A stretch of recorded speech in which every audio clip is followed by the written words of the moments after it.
Hello everyone, M&C education में आप सबों का बहुत बहुत स्वागत। आज के इस वीडियो सेशन में हम JSSC previous years general math series का 21st सेट देखने वाले हैं। झारखंड कर्मचारी चयन आयोग द्वारा आयोजित परीक्षा में पूछे गए प्रश्न पत्र का हल है ये। आज का जो प्रश्न पत्र है वो झारखंड उप निरीक्षक दरोगा प्रारंभिक परीक्षा, जो कि परीक्षा की तिथि जिसकी 25 अगस्त 2017 और 6 सितंबर 2017 के बीच था, तो उसमें से किसी एक सेट को लेकर आज उसके सारे क्वेश्चंस को, उसके सारे प्रश्नों को सॉल्व किया जाएगा आज के इस वीडियो सेशन में। आइए आज के इस वीडियो सेशन की शुरुआत करते हैं। आप लोगों में से जिन्होंने M&C एजुकेशन चैनल को सब्सक्राइब नहीं किया है उसको सब्सक्राइब कर लीजिए और बेल आइकन को भी प्रेस कर दीजिए ताकि आपको आने वाले वीडियोस के नोटिफिकेशन सबसे पहले मिलें। आज का पहला क्वेश्चन है, centroid of a triangle ABC is 6 centimetre away from vertex A. What is the length of the median passing through the vertex A? हमें लेंथ ऑफ मीडियन निकालना है। तो क्वेश्चन समझ में आ गया है। Centroid of triangle ABC is 6 centimetre away from vertex A. What is the length of median passing through the vertex A? Let us draw a triangle first. जैसे हमने यहाँ पर एक ट्रायंगल बना लिया, ABC इसके नाम दे देते हैं। उन्होंने कहा है कि A के थ्रू जो मीडियन है उस पर ही सेंट्रॉइड लाई करेगा, ठीक है। तो मान रखिए कि यहाँ पर एक सेंट्रॉइड पॉइंट है जिसको कि G से हम डिनोट करा देते हैं। तो वो जो है यहाँ पर सेंट्रॉइड ऑफ अ ट्रायंगल है G, ठीक है। Centroid of triangle ABC is 6 centimetre away from vertex A। Vertex A से G का जो डिस्टेंस है वो 6 यूनिट का है, 6 सेंटीमीटर है। What is the length of the median passing through the vertex? हमें जो है ये लेंथ निकालनी है अगर हम मान लें कि ये M है तो, ठीक है। तो क्या कर सकते हैं हम इसके लिए? यहाँ पर ये देखिए कि AG बाय GM जो होता है वो हमारा होता है 2:1, ठीक है। तो 2:1 ये रेशियो रखना पड़ेगा कि सेंट्रॉइड जो है मीडियन को 2:1 रेशियो में डिवाइड करता है, ठीक है। तो हमारे पास यहाँ पर AG की वैल्यू 6 दी हुई है, GM हम अभी रहने देते हैं और ये 2/1 हो गया है, ठीक है। तो इस तरह से हम यहां से GM की वैल्यू निकाल सकते हैं। वो हो जाएगा GM इज इक्वल टू 6/2 यानी कि 3, ठीक है। अब क्या हुआ कि GM आपका 3 हो गया और AG आपको दिया हुआ है 6। तो हमें AM जो है वो कितना हो जाएगा? AM हो जाएगा AG प्लस GM और AG है हमारा 6, GM हमने अभी निकाला है 3, तो टोटल हो गया 9 सेंटीमीटर इसका आंसर हो जाएगा। इस तरह से अगर हम देखें तो हमारा जो करेक्ट आंसर है वो हो जाएगा A, ठीक है। तो 9 सेंटीमीटर, कोई प्रॉब्लम नहीं है यहां पर।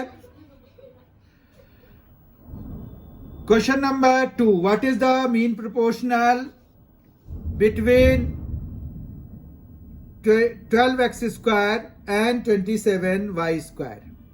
मीन प्रोपोर्शनल चाहिए हमें, तो हम कैसे निकालते हैं इसका? अब देखिए मीन प्रोपोर्शनल हम कैसे निकालेंगे, ठीक है। तो मीन प्रोपोर्शनल निकालने के लिए हमें जो दो नंबर्स हैं, तो mean proportional is equal to हो जाएगा √अंडर ऑफ दोनों नंबर्स को मल्टीप्लाई करा दीजिए, ठीक है। और फिर जो बाहर निकल सकता है उसको बाहर निकाल दीजिए। तो यहां पर अगर हम देखें तो 12 को क्या लिख सकते हैं? 2 × 2 × 3 x को क्या लिख सकते हैं, एक्स स्क्वायर को x इंटू एक्स लिख सकते हैं, 27 को 3 इंटू 3 इंटू 3 और y स्क्वायर को y इंटू वाई लिख सकते हैं। ठीक है, अब दो दो की ग्रुप करके हम एक एक उनके बदले में बाहर निकालेंगे। तो हमारे पास यहाँ पर आ रहा है, ये इन दोनों के बदले में एक 2 आ जाएगा। ठीक है, फिर एक 3 ये है, एक 3 ये है, इन दोनों के बदले में एक 3 आ जाएगा। फिर इन दोनों 3 के बदले में एक 3 और आ जाएगा। 2x के बदले में x आ जाएगा, 2y के बदले में एक y आ जाएगा। ठीक है, इस तरह से इतनी सारी चीजें हमारे रूट अंडर से बाहर निकल गए। तो ये आ गया 3 3 9 into 2 18। 18xy is the mean proportional between the two numbers जो हमें गिवन हैं। तो ऑप्शन वाइज अगर हम देखें तो सी ऑप्शन इसका करेक्ट है। 18xy is the mean proportional between 2x square and 27y square. Question number 3 देखते हैं। क्वेश्चन नंबर 3 है, the length of the diagonal of a rectangle ABCD is 5 centimeter and length of the side AB is 4 centimeter. What is the length of what is the area of the rectangle ABCD?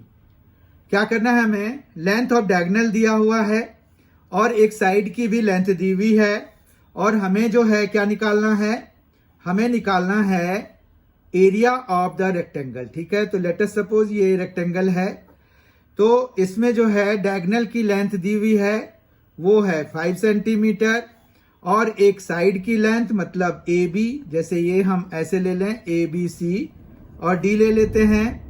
A B उन्होंने दिया हुआ है 4 centimetre, तो ये 90 degree होता है, तो Pythagoras theorem लगाइए और आपको यहां पर क्या होगा, अगर ये 5 है और ये 4 है तो ये 3 हो जाएगा, 3 सेंटीमीटर हो जाएगा।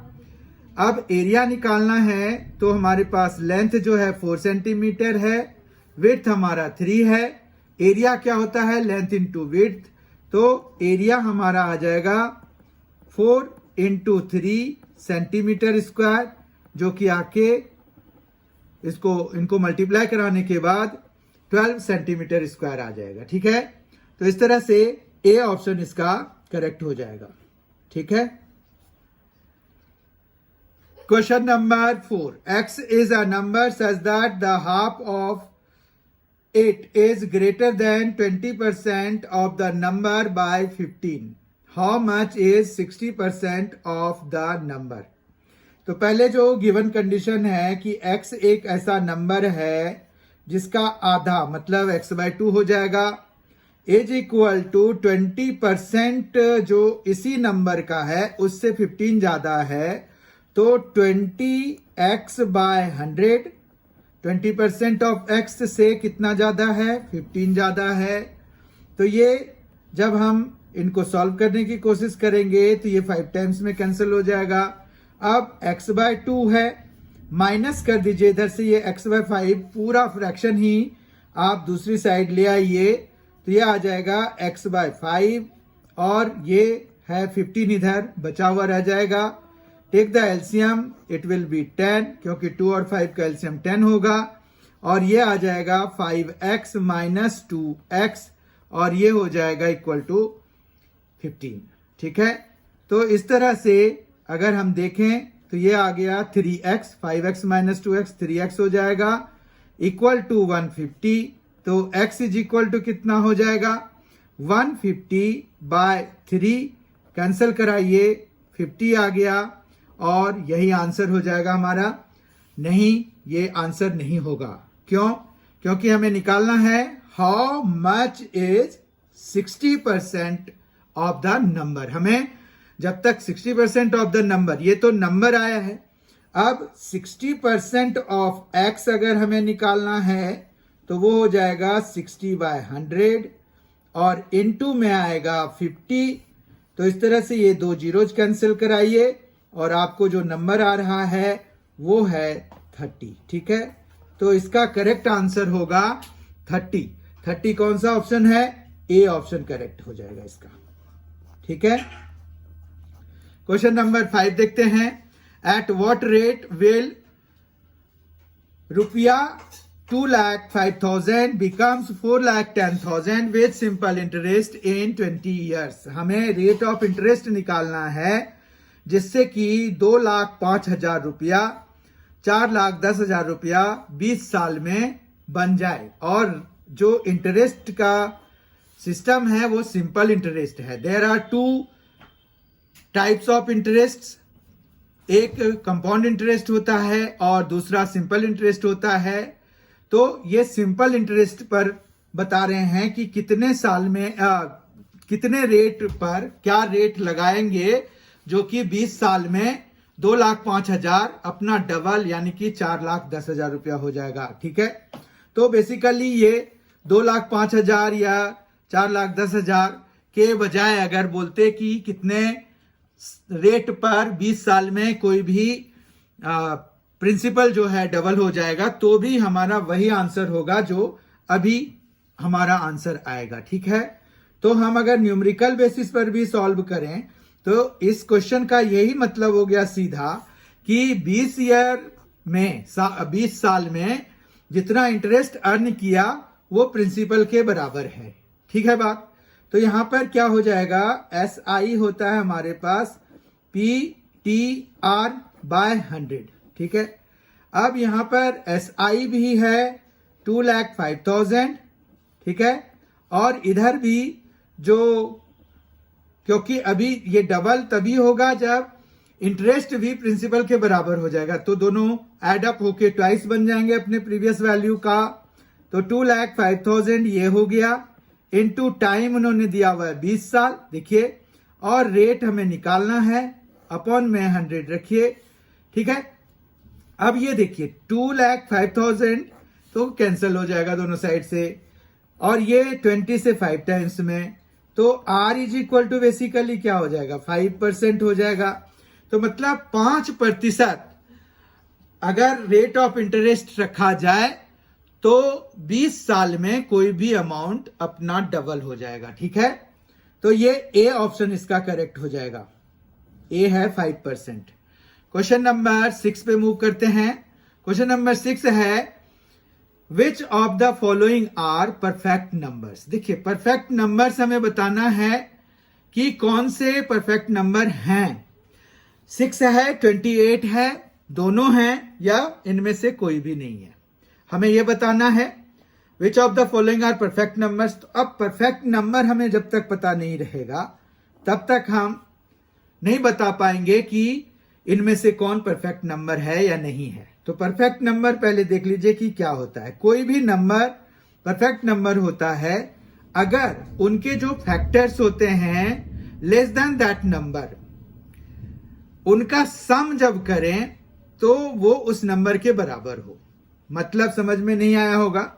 यहां पर देखिए 6 है ना हमारे पास एक नंबर, 6 का फैक्टर्स देखिए, तो यहां पर हम लिखेंगे फैक्टर्स ऑफ 6 आर क्या क्या है, 1 है, 2 है और 3 है। हमें 6 नहीं लेना है, नंबर को छोड़ के लेना है। परफेक्ट नंबर का डेफिनेशन यही है कि आप फैक्टर्स लीजिए उस नंबर का जिसको कि आपको चेक करना है कि वो परफेक्ट नंबर है या नहीं है। उनके फैक्टर्स लिखिए, उनके फैक्टर्स को ऐड करिए, अगर वो नंबर के बराबर है तो परफेक्ट नंबर है, यानी कि 6 जो है परफेक्ट नंबर है। Therefore 6 is a perfect number. ठीक है, इसी तरह से फैक्टर्स ऑफ 28 निकालिए। फैक्टर्स ऑफ 28 आर 1, तो किसी का भी फैक्टर होता है तो 1 तो होगा ही। अब ये इवन नंबर है तो 2 से भी जाएगा। 3 इसका नहीं है फैक्टर, 4 इसका है फैक्टर, 5 नहीं है, 6 नहीं है, 7 इसका है फैक्टर, फिर 8 नहीं है, 9 नहीं है, 10, 11, 12, 13, 14 is one of the factors, और उसके बाद ये 28 ही आ जाएगा। तो अब जो है इनको ऐड करके देखिए, यहां पर 1 + 2 + 4 + 7 + 14 जो है वो हमारे पास 28 के बराबर है, तो therefore 28 is a perfect number. ठीक है, तो परफेक्ट नंबर का कंसेप्ट आपको समझ में आ गया होगा, क्लियर हो गया होगा। तो इस तरह से 6 भी एक परफेक्ट नंबर है, 28 भी परफेक्ट नंबर है, तो हमारे लिए सी ऑप्शन करेक्ट हो जाएगा, जिसमें कि बोथ के बारे में कहा गया है कि दोनों ही जो हमें दिए हुए हैं ए और बी पे, वो जो है हमारा परफेक्ट नंबर्स हैं। तो ये सही बात है। अब परफेक्ट नंबर्स बहुत सारे नहीं भी होंगे, जैसे 1 क्या परफेक्ट नंबर होगा? नहीं होगा। क्यों? क्योंकि हमारे पास जो है उसका 1 का फैक्टर तो 1 ही होता है, लेकिन हमें ये जो भी नंबर दिया हुआ है उससे छोटा होना चाहिए। ठीक है, तो छोटा नहीं है, और हमें पॉजिटिव भी रखना होता है। हमें जो भी लेना है पॉजिटिव फैक्टर्स लेने हैं, और सारे पॉजिटिव फैक्टर्स को ऐड करके उसके बाद हमें देखना है कि वो नंबर के बराबर आ रहा है कि नहीं। अगर आ रहा है तो वो परफेक्ट नंबर, सम अगर करेंगे फैक्टर्स को तो इस तरह का, जैसे 6 है तो 1 2 3 है, क्योंकि 6 को factor, 6 is a factor of 6, but हमें 6 नहीं लेना होता है, वो नंबर नहीं लेना होता है। 28 का फैक्टर 28 भी है, लेकिन 28 नहीं लेना है। ये परफेक्ट नंबर का डेफिनेशन है। तो आप परफेक्ट नंबर का डेफिनेशन बहुत ध्यान से रखिए, क्योंकि ये बहुत ही इंपॉर्टेंट क्वेश्चन है। इसको आप वेरी इंपॉर्टेंट में मार्क कर सकते हैं। क्वेश्चन नंबर 7 पर मूव करते हैं। क्वेश्चन नंबर 7 है, mister Sohan paid 192.50 rupees as GST on an article worth rupees 2,750. Find the rate of GST. GST goods and service tax, उसका रेट कितना लगा उसको ये बताना है। ठीक है, तो जीएसटी का रेट सीधा सीधा यहां पर ये है कि आर्टिकल का ये है, तो 2750 का x% मान रखिए, तो x/100, ये 192.50 के बराबर है। यही हुआ। जीएसटी जो है वो जो भी आर्टिकल की कीमत है उस पर लगेगा। तो इस तरह से अगर हम इनको अब सॉल्व करेंगे तो 2750 इंटू एक्स की वैल्यू जैसे ही आएगी, जो भी आएगी वही हमारा यहां पर आंसर हो जाएगा। ठीक है, तो x इज इक्वल टू क्या हो जाएगा? 192। अब देखिए ये 0.50 है, 100 से मल्टीप्लाई कराएंगे, 2 डेसिमल उधर जाएगा, तो ये जो है डेसिमल हट जाएगा। ठीक है, तो ये आ जाएगा 192.50, और इधर क्या आ गया है? 2750। ठीक है, एक एक जीरो कैंसिल करा दीजिए। अब जो है 1925 और 275 है, इनको जब हम कैंसिल कराते हैं तो ये 7 टाइम्स में कैंसिल हो जाता है। तो इस तरह से जो रेट ऑफ जीएसटी है वो 7% का है, जो कि बी ऑप्शन है। तो इस तरह से बी ऑप्शन करेक्ट हो जाएगा। ये सिंपल परसेंटेज के बेसिस पर किया गया, पूछा गया क्वेश्चन है। ठीक है, जीएसटी निकालना था, उन्होंने आर्टिकल की कीमत दे दी थी। कभी आपको कंबाइंड बिल पर भी आ सकता है, तो कंबाइंड बिल का अलग प्रोसीजर होगा, क्योंकि यहां पर आर्टिकल की कीमत ही दे दी गई है और जीएसटी कितना पे किया गया है वो दे दिया गया है। तो टोटल बिल अमाउंट इन दोनों को ऐड करके बनेगा। ठीक है बात। तो इस तरह से 7% जो है इसका करेक्ट आंसर निकला। तो क्वेश्चन नंबर 7 हो गया अब हमारे पास। अब हम क्वेश्चन नंबर 8 पर जा रहे हैं। Question number 8, the number of seats in an auditorium is increased by 12%. The price on a ticket is also increased by 25%.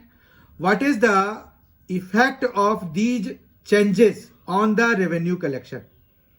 Question है कि अगर नंबर ऑफ सीट्स जितने भी थे उसमें से 12% बढ़ा दिया गया, मतलब अगर 100 सीट्स हम माने तो अब नया जो नए नंबर ऑफ सीट्स हो गए वो 112 हो गए, क्योंकि 12% बढ़ा दिया गया है।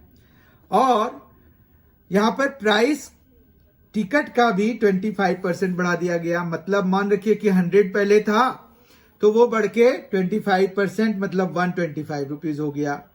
तो यहां पर ओल्ड के हिसाब से अगर हम 100 माने कि जो सीट्स थे वो 100 थे और प्राइस जो है टिकट का वो भी 100 रुपीज का था। तो ओल्ड जो उनको इनकम मतलब रेवेन्यू क्या होता है, जितने इनकमिंग होते हैं मतलब टोटल जो सीट्स अगर बुक हो जाती होगी तो कितना पैसा मिलता होगा, वो रेवेन्यू हो गया। ठीक है, अब उसमें खर्च फिर निकाल के वो अलग प्रॉफिट वगैरह बनाने का चक्कर होता है, पर रेवेन्यू का मतलब है कि ऑल काइंड्स ऑफ इनकमिंग। तो ये यही हो गया कि 100 सीट्स थे, हमने इनिशियली ये माना और उसका इनिशियल प्राइस भी 100 मान लिया। तो इस तरह से यहां पर 10,000 आता। चूंकि हम परसेंटेज पता करना चाह रहे हैं कि परसेंटेज क्या इंक्रीज होगा, डिक्रीज होगा और कितना होगा, तो इसके लिए ये ठीक है, हम परसेंटेज टर्म निकाल लेंगे। ये 10,000 हो गया। अब जो है न्यू के हिसाब से अगर हम देखें तो सीट्स हमारे पास 112 मतलब 112 सीट्स हो गए और प्राइस भी बढ़ा के 125 कर दिया। तो जब हम इनको मल्टीप्लाई कराते हैं तो ये कितना आ रहा है, तो ये आ रहा है हमारे पास मल्टीप्लाई होने के बाद 14,000। ठीक है, तो 14,000 अगर आ गया, देखिए आप मल्टीप्लाई करके देख सकते हैं, तो ये 14,000 अब हमारा नया रेवेन्यू हो गया। तो प्रॉफिट हो गया ना, क्योंकि पहले जो है जितना आता था उससे ज्यादा आ गया, तो प्रॉफिट तो 4,000 का हो गया। और अगर प्रॉफिट परसेंट चाहिए तो देखिए प्रॉफिट से हम प्रॉफिट परसेंट कैसे निकालते हैं, यहां पर परसेंटेज लगा दिया। अब ये 10,000 से डिवाइड करा दीजिए, इंटू 100 करा दीजिए। ठीक है, तो ये 1 2 3 4, तो 1 2 3 4, तो 40% जो है उसको प्रॉफिट हो जाएगा। तो यहां पर सी ऑप्शन इसका करेक्ट हो जाएगा। ठीक है, बहुत ध्यान से देखिए। क्वेश्चन नंबर 9 है, ये भी सिमिलर सा है। आप pulses dealer cheats to the extent of 10% while buying and to the extent of 20% while selling by using false weights. What is the total gain? हमें यहां पर भी गेन निकालना, वहां पर भी गेन था। यहां ये चलिए पल्सेस डीलर जो है चीट करता है तो वो थोड़ा ठीक नहीं है, लेकिन हाँ यहां पर अगर हमें निकालना है, क्वेश्चन है तो हमें निकालना पड़ेगा, टोटल गेन निकालना है। तो टोटल गेन कितना हो जाएगा, जैसे अगर हमने यहां पर 100 वगैरह माना था उसी तरह से माने तो 110 इंटू 120 हो जाएगा, जो कि हो जाएगा 132 और 00, मतलब 13,200, जबकि उसको कितना मिलना चाहिए था, 10,000 मिलना चाहिए था। तो ये हम 10,000 माइनस कर देते हैं, तो ये आ गया 3,200। अब 10,000 का 3,200 मतलब 3,200 32% होता है, तो 32% जो है उसको गेन हो जाएगा। ठीक है, वो धोखे से 32% कमा लेगा। ठीक है, क्वेश्चन नंबर 10 पर आ रहे हैं। क्वेश्चन नंबर 10 है, the average weight of 30 students in a class is 60 kg. When 20 new students are admitted, the average weight is reduced by 2 kg. Find the average weight of the new students.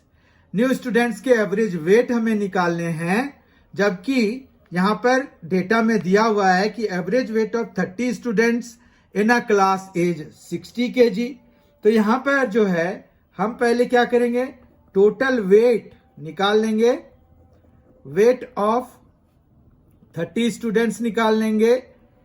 वो हो जाएगा कितना, वो हो जाएगा 30 into जो इनका average है, तो 30 इंटू 60 हो जाएगा, तो ये हो गया 1800 kg, कोई प्रॉब्लम नहीं है।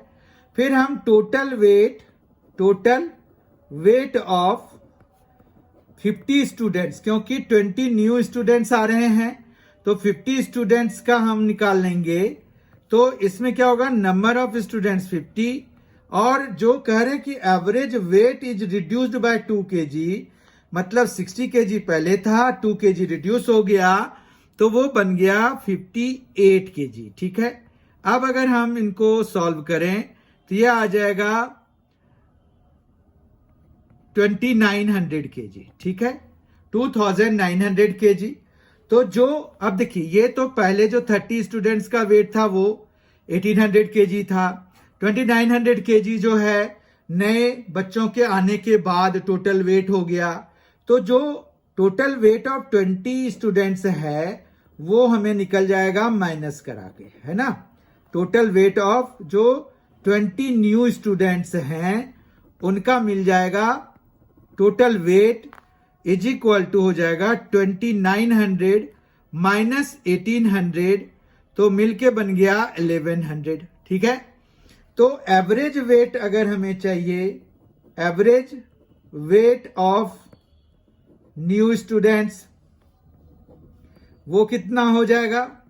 Average weight of new students हो जाएगा जो टोटल वेट है 1100 और डिवाइडेड बाय द नंबर, इनका नंबर है 20, तो 1100 बाय 20 कर देते हैं, तो 1100 बाय 20 हो गया, एक जीरो काटिए, और 110 बाय 2 तो 55 हो गया। तो इस तरह से average weight of new students जो है वो 55 kg है। ऑप्शन ए इसका करेक्ट हो जाएगा। क्वेश्चन नंबर 11 पे आ रहे हैं। क्वेश्चन नंबर 11 है, ये देखिए, Gargi spent 12.5% of her money after spending 75% of the remaining amount. She had 17,500 with her. How much money she had in the beginning? अब देखिए, बिगनिंग में हम मान लेते हैं कि गार्गी के पास x रुपीस था। उसने क्या किया? 12.5% खर्च कर दिया, तो 1 माइनस 12.5 बाय 100 हो जाएगा। ठीक है, फिर कह रहे हैं कि after spending 75% of the remaining amount, तो रिमेनिंग अमाउंट ये है, इसका 75% और खर्च कर दिया उसने। ठीक है, उसके बाद जो उसके पास बचा हुआ है वो बचा हुआ है 17,500। ठीक है, कोई प्रॉब्लम नहीं है। अब हमें इनको सॉल्व करके x की वैल्यू निकालनी है, राइट। तो यहां पर अगर हम देखें तो ये आ जाएगा x इंटू, ये एक जीरो यहां पर लगा दीजिए, ये डेसिमल हट जाएगा, तो ये आ जाएगा 1000 माइनस 125। 1000 माइनस 125 इज 875 और बाय 1000 हो जाएगा। इनटू में आएगा, ये आ जाएगा 25 बाय 100, 25 बाय 100 हो जाएगा, और इज इक्वल टू 17500। ठीक है, x के लिए हमें इसको सॉल्व करना है।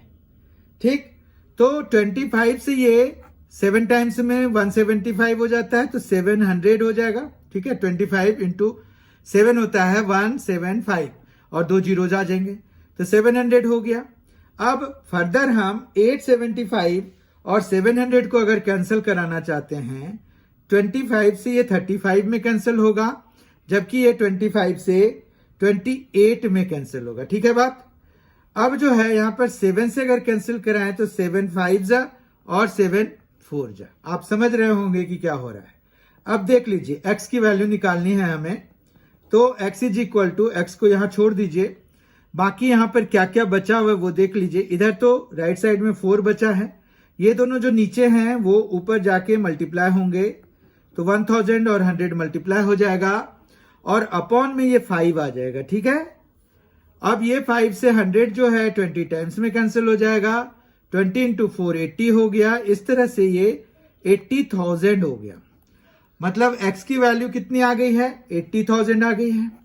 यानी कि जो गार्गी के पास जो मनी था, she had in the beginning in rupees, तो वो था 80,000, और ये सी ऑप्शन इसका करेक्ट हो गया।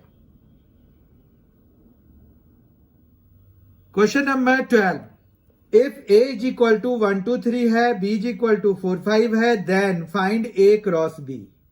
a क्रॉस b को हम कार्टेशियन प्रोडक्ट ऑफ 2 सेट्स के नाम से जानते हैं। ये 2 सेट्स के बीच का प्रोडक्ट करने का एक तरीका है। इसके जो एलिमेंट्स होते हैं वो ऑर्डर्ड पेयर्स होते हैं, जो कि आपको ऑप्शन से स्पष्ट हो रहा होगा, ऑप्शन से क्लियर हो रहा होगा। ठीक है, अब यहां पर हम करते क्या हैं, कैसे हैं, ये देखिए। a क्रॉस b अगर लिखना है तो हमें जो है यहाँ पर ऑर्डर्ड पेयर लिखना होता है। उसमें हम फर्स्ट एलिमेंट जो यहाँ पर ऑर्डर पेयर का जो फर्स्ट कंपोनेंट है वो हम यहाँ के फर्स्ट सेट से लेते हैं, क्योंकि यहाँ ए जो भी आया है अगर बी क्रॉस ए होगा तो वो अलग तरीके से निकाला जाएगा। अभी ए क्रॉस बी के लिए मैं बता रहा हूं। तो ए पहले आया हुआ है तो हमें यहाँ पर जो दो लिखेंगे ऑर्डर पेयर में, तो पहला पोजीशन जो है वो इनके में से कोई होगा और दूसरा जो है इनमें से कोई होगा। और हमें चूंकि Cartesian product of two sets निकालना है तो हम पूरा निकाल देंगे, ठीक है। तो 1 4 हो जाएगा, फिर दूसरा हो जाएगा 1 5, ठीक है बात। फिर यहां पर 2 4 हो जाएगा और 2 5 हो जाएगा। फिर तीसरा है 3 के साथ में 4 और 3 के साथ में 5 आ जाएगा, तो 3 4 और 3 5 हो जाएगा। इस तरह से हम Cartesian product of two sets निकालते हैं। उनमें जो नंबर ऑफ एलिमेंट्स होते हैं इन दोनों के एलिमेंट्स का प्रोडक्ट करा दीजिए, उतने ही इस जो कार्टेशियन प्रोडक्ट आएगा उनके नंबर ऑफ एलिमेंट्स होते हैं। तो क्लियर है। आप देखिए अक्रॉस बी में 1 2 3 4 5 6 एलिमेंट्स हैं। यहां पर 3 है, यहां पर 2 है, 3 इंटू 2 6, तो 6 एलिमेंट्स हो गए। अब आ जाते हैं हम ऑप्शन पे। ऑप्शन से हम जब वेरीफाई करते हैं तो 1 4 1 5 2 4 2 5 3 4 3 5 ये ए ऑप्शन पर है। देखिए बहुत क्लोजली आपको वॉच करना पड़ेगा। क्यों? क्योंकि ये जो होते हैं ना, इसमें अगर आपका ऑर्डर चेंज कर देता है तो कई बार वो पकड़ में नहीं आता, तो आपको बहुत ध्यान से मैच कराना होगा। देखिए 1 4 1 5 2 4 2 5 3 4 3 5, तो ए ऑप्शन इसका करेक्ट हो गया। थैंकफुली ये ए पर ही मिल गया, नहीं तो हमें और आगे ढूंढना पड़ता, ठीक है। और बहुत क्लोजली देखना होता है तो थोड़ी ज्यादा मेहनत लगती है इसमें। क्वेश्चन नंबर 13 देखते हैं। Today is Mohit's birthday. Mohit का बर्थडे है आज। 1 year after from today Mohit's age will be twice of what his age was 12 years ago. What is the present age of Mohit. हमें आज जो है मोहित का बर्थडे है, 1 साल के बाद जो है मोहित का एज जो है ट्वाइस हो जाएगा जो आज से जो 12 years पहले का एज था मोहित का उसके, ठीक है। तो मान रखिए कि उसका जो प्रेजेंट एज है वो x ले लेते हैं। तो हमें ये कह रहे हैं कि 1 साल के बाद मतलब x + 1 जो मोहित का एज 12 साल पहले था उसका कितना हो जाएगा, ट्वाइस हो जाएगा, ठीक है। तो 2 times ऑफ x - 12 हो जाएगा। समझ में आ रही है बात। x + 1 क्यों? क्योंकि उन्होंने कहा है 1 year आफ्टर फ्रॉम टुडे, आज से 1 साल के बाद की कहानी बता रहे हैं। x + 1 इसीलिए। और 12 years अगो 12 साल पहले, तो आज से 12 साल पहले का जो मोहित का एज था वो कैसे निकलेगा, x में जब हम -12 कराएंगे। 12 years बैक जाना है। फिर बोल रहे हैं कि जो 1 साल के बाद जो एज होगा वो ट्वाइस होगा जो 12 साल पहले 12 years अगो जो उसका एज था, ठीक है। इस तरह से x + 1 = 2x - 24 हो जाएगा। फिर जो है 2x - x x हो जाएगा और ये -24 इधर आके 1 + 24 यानी कि 25 हो जाएगा। तो प्रेजेंट एज तो हमारा निकल गया। क्वेश्चन में एक बार वेरीफाई जरूर कर लीजिए। What is the present age of Mohit, तो प्रेजेंट एज ही पूछ रहे हैं, तो बस हो गया हमारा, यही आंसर है। तो 25 years यानी कि ए ऑप्शन इसका करेक्ट है, ठीक है। क्वेश्चन नंबर 14 पर आ रहे हैं। The average of 7 consecutive even numbers is 36। 7 consecutive even numbers का जो एवरेज है वो 36 दिया हुआ है। तो मान रखिए हम जो नंबर्स लेते हैं a, फिर दूसरा नंबर जो इवन नंबर लेंगे, तो चूंकि 2 इवन नंबर्स के बीच का जो डिफरेंस होता है वो 2 का होता है, तो a हमने पहला लिया, तो दूसरा जो होगा उसके नेक्स्ट जो होगा वो a + 2 से डिनोट होगा, फिर तीसरा a + 4 से, चौथा a + 6 से, पांचवा a + 8 से, छठा a + 10 से और सातवां a+12 से। ठीक है, इतना समझ में आ गया होगा आपको।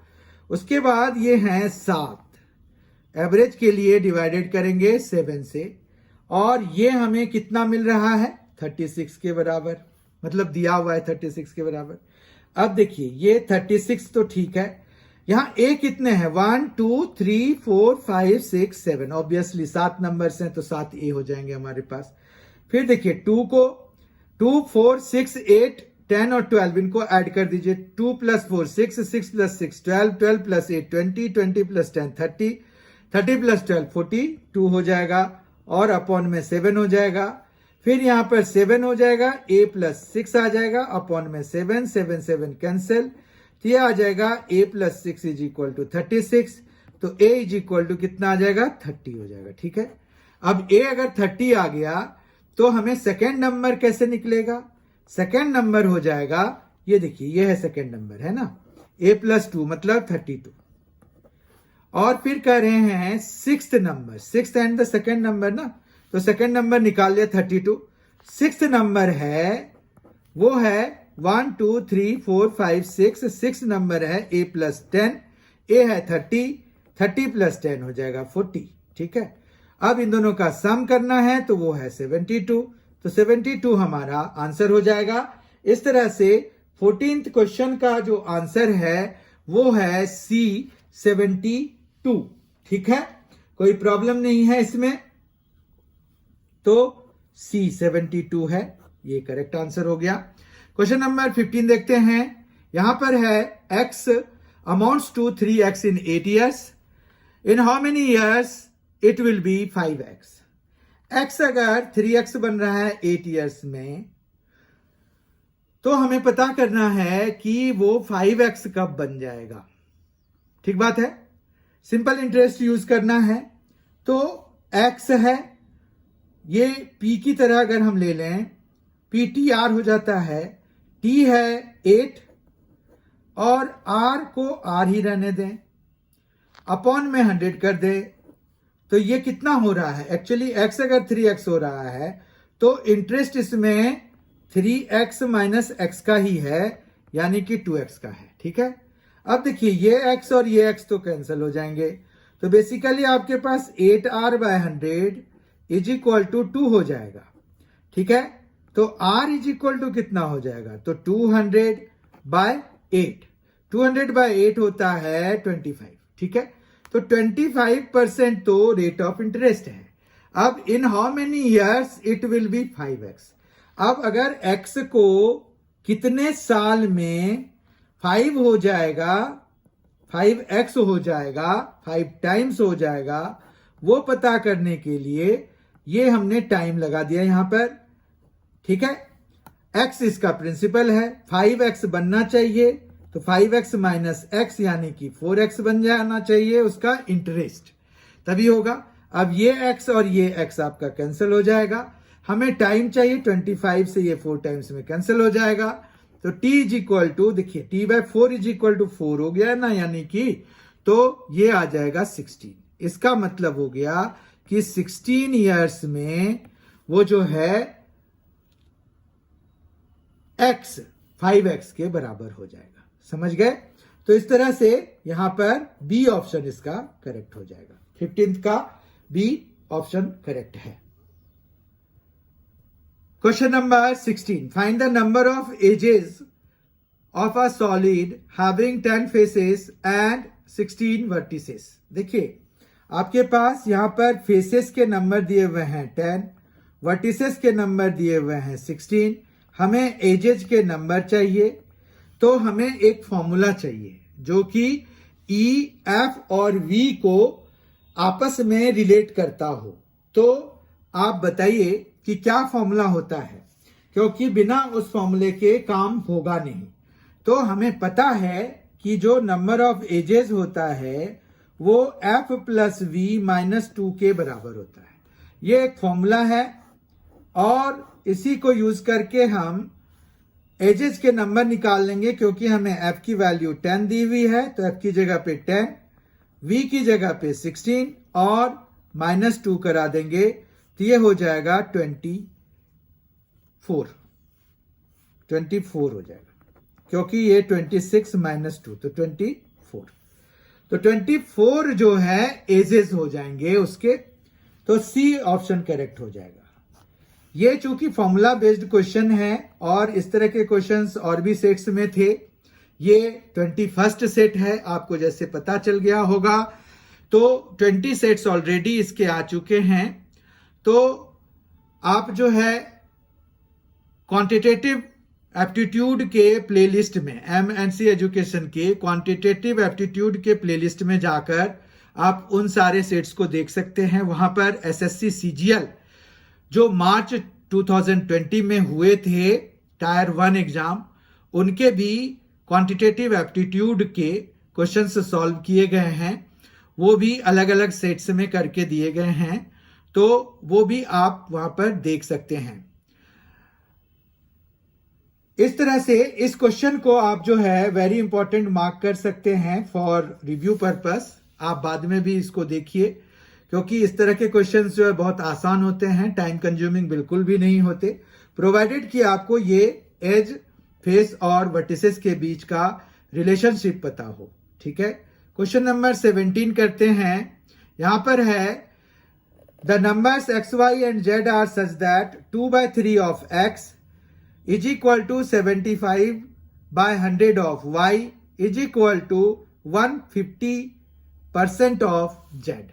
अब देखिए इन सभी का सिग्निफिकेंस है।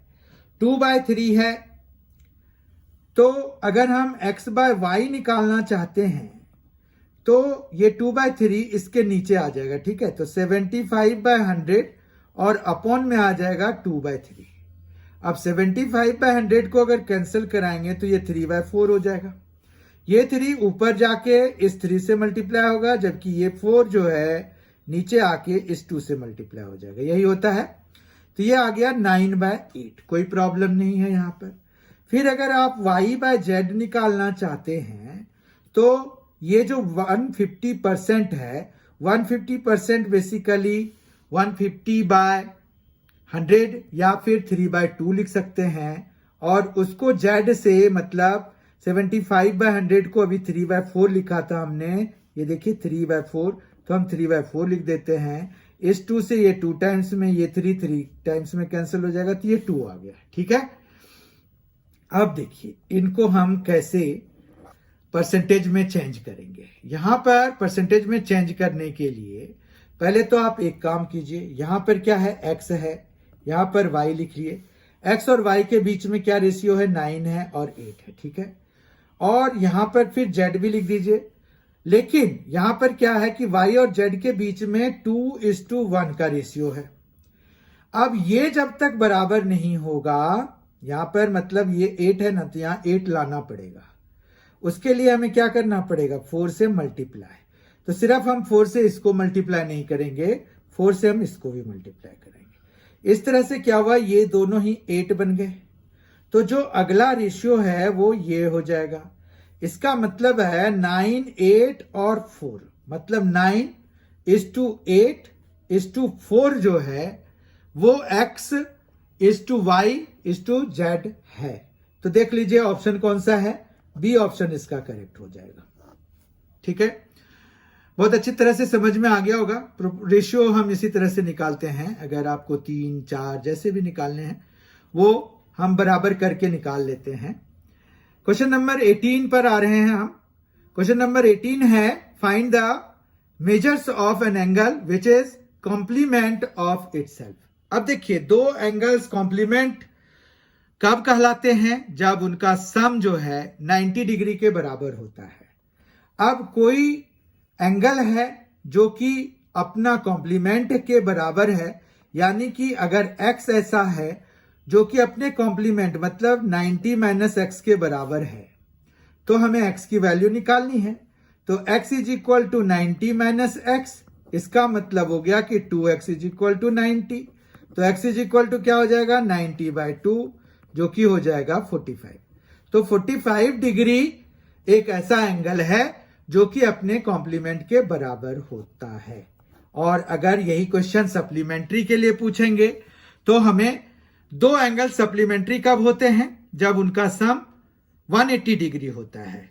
तो चूंकि ये 90 का आधा हो गया, उसी तरह से सप्लीमेंट्री में अगर ये पूछेंगे कि find the measure of an angle which is supplement of which is equal to supplement of itself, तो उस केस में 90 डिग्री वैसा एंगल बनेगा। ठीक है, अभी के लिए तो कॉम्प्लीमेंट पूछा हुआ है इन्होंने, तो वैसा एंगल 45 डिग्री होता है। 19th क्वेश्चन पर हम आ गए हैं। ये सेकेंड लास्ट क्वेश्चन है आज के सेशन का। Any cyclic parallelogram having unequal adjacent sides is necessarily. देखिए ये क्वेश्चन ना, आप देखिए ये बड़ा कंसेप्चुअल क्वेश्चन है, क्योंकि इसके ऑप्शंस आप ऐसे भी हटा सकते हैं। जैसे देखिए, any cyclic parallelogram having unequal adjacent sides, क्या होता है, स्क्वायर में एडजेसेंट साइड्स बराबर होते हैं। ठीक है, ट्रेपीजियम कोई पैरेललोग्राम नहीं है, बात समझ रहे हैं, तो स्क्वायर खत्म हो गया, ट्रेपीजियम खत्म हो गया, रोम्बस में भी एडजेसेंट साइड्स इक्वल होती हैं, तो ये भी खत्म हो गया इनके हिसाब से। तो वैसा कौन सा बचा, रेक्टेंगल ही बचा।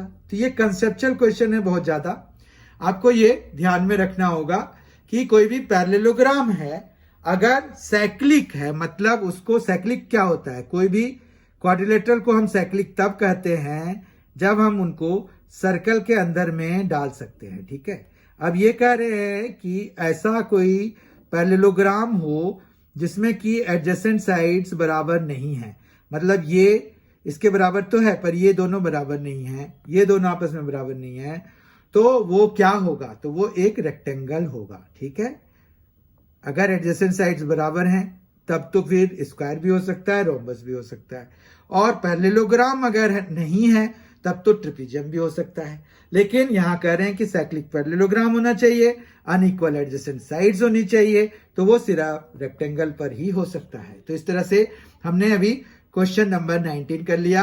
ये कंसेप्चुअल क्वेश्चन था, बहुत ही अच्छा क्वेश्चन था, इंपॉर्टेंट, आप इसको मार्क कर सकते हैं ताकि आप बाद में फिर देख सकें। ठीक है, वेरी इंपॉर्टेंट क्वेश्चन है ये। क्वेश्चन नंबर 20 पे आ रहे हैं। क्वेश्चन नंबर 20 है, Mohan, Zainab and Manmohan were at a cinema hall watching Baahubali 2. They wanted to have popcorn buckets of same size and type for themselves. Mohan bought 5 buckets. Jainab bought 4 buckets of popcorn. ध्यान रखिएगा, 5 buckets और 4 buckets. Mohan ने 5 जबकि जैनाब ने 4. ठीक, Manmohan purchased no buckets. Manmohan ने कोई भी नहीं खरीदा. So he contributed 900 रुपया to मोहन एंड जैनाब, दोनों को मिला करके 900 दे दिया उसने। तो अब यहीं पर है एक ट्विस्ट, देखिए, what money Mohan should get in rupees, कितना मोहन को मिलेगा उस 900 में, ये हमें पता करना है। तो यहां देखिए कि वो 3 हैं, मोहन है, जैनाब और मनमोहन, वो 3 हैं। टोटल बकेट ऑफ पॉपकॉर्न जो खरीदा है उन्होंने वो 5 + 4 मतलब 9 बकेट्स खरीदा है। ठीक है, अगर हम ईच शेयर देखें तो each share will be 3 buckets. ठीक है, अब 3 बकेट्स का जो मनमोहन है उसने 900 रुपीज कंट्रीब्यूट कर दिया, 900 कंट्रीब्यूट कर दिया, इसका सीधा मतलब ये हुआ कि एक बकेट का कॉस्ट कितना था, 300 रुपीज था। अब देखिए, और तीनों के शेयर में 3-3 है, तो मोहन के पास 2 एक्स्ट्रा थे क्योंकि 5 बकेट उसने लिए थे। मोहन बॉट 5 बकेट्स, देखिए आप, तो 2 बकेट का कॉस्ट मिलेगा मोहन को, जबकि जैनाब को एक ही बकेट का मिलेगा क्योंकि 4 थे तो एक ही बकेट वो दे पाएगा, उसके पास फिर 3 बचेंगे, तो वो एवरेज के बराबर हो जाएगा। ध्यान से समझिए बात को। तो 2 बकेट का कॉस्ट कितना हो जाएगा, 2 बकेट का कॉस्ट हो जाएगा 600 रुपीज, है ना, क्योंकि 3 बकेट का 900 है, 1 बकेट का 300 है, तो 2 बकेट्स का 600 हो जाएगा। तो 600 जो है ये मोहन को मिल जाएगा। ऑप्शन वाइज बी ऑप्शन इसका करेक्ट है। इस तरह से हमने आज JSSC previous year solve paper के इस सीरीज का 21st सेट कर लिया। 4 और सेट्स इसके आएंगे। फिर हम चैप्टर वाइज शुरू करेंगे, चैप्टर वाइज श्रृंखला शुरू करेंगे, जिसमें कि हम अलग अलग चैप्टर एसएससी सीजीएल के टायर 1 के और टायर 2 के लेंगे और उनको जो भी इंपॉर्टेंट फॉर्मूला, इंपॉर्टेंट कंसेप्ट्स और सॉल्व्ड एग्जाम्पल के थ्रू प्रीवियस ईयर क्वेश्चंस और जो नए क्वेश्चंस हैं उनके साथ करेंगे। तब तक के लिए thank you so much for being with us. Thanks a lot, enjoy yourself and be very well prepared for upcoming examinations. Thank you.